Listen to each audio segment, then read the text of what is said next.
Hi, I'm Adam Burton. I'm the pastor at Central Baptist Church in Maysville, Kentucky. During the season of Lent, I am hosting weekly online Bible studies titled The Wondrous Cross. I would encourage you to go back and to watch the previous studies if you haven't seen them yet. This week's study is titled Love Unswerving, looking at the hymn All Holy Jesus. There are many visual displays of Jesus' crucifixion, either in art or film. The cross is a universal symbol that's often worn as jewelry.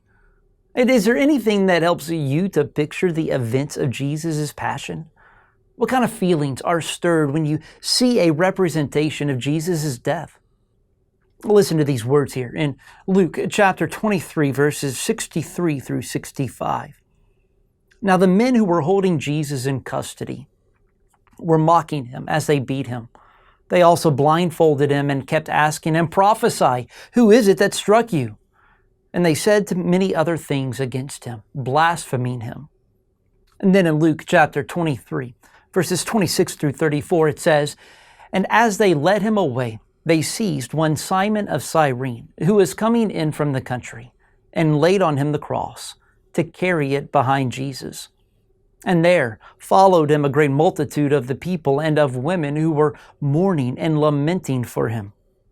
But turning to them, Jesus said, 'Daughters of Jerusalem, do not weep for me, but weep for yourselves and for your children. For behold, the days are coming when they will say, Blessed are the barren and the wombs that never bore and the breast that never nursed. Then they will begin to say to the mountains, Fall on us, and to the hills, cover us. For if they do these things when the wood is green, what will happen when it is dry?' 2 others, who were criminals, were led away to be put to death with him. And when they came to the place that is called the Skull, there they crucified him, and the criminals, one on his right and one on his left. And Jesus said, 'Father, forgive them, for they know not what they do.' And they cast lots to divide his garments." How does it make you feel seeing this image of Jesus being mocked?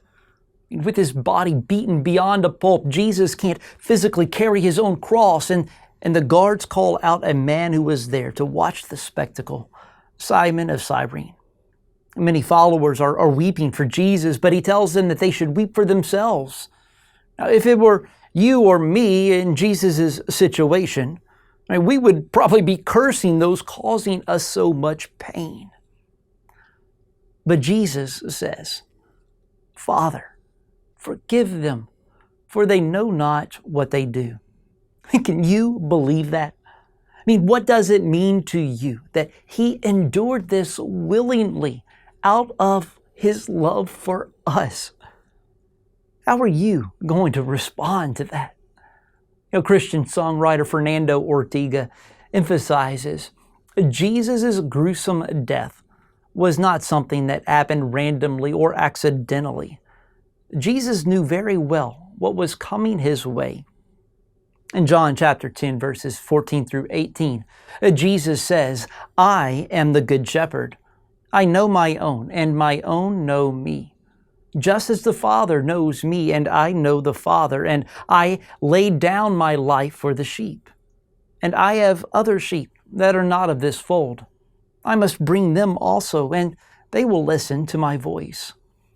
So there will be one flock, one shepherd. For this reason the Father loves me, because I lay down my life that I may take it up again. No one takes it from me, but I lay it down of my own accord. I have authority to lay it down, and I have authority to take it up again. This charge I have received from my Father." Then in John chapter 15, verse 13, he continues, "Greater love has no one than this, that someone lay down his life for his friends." Why is it crucial to understand that Jesus' life wasn't taken from him?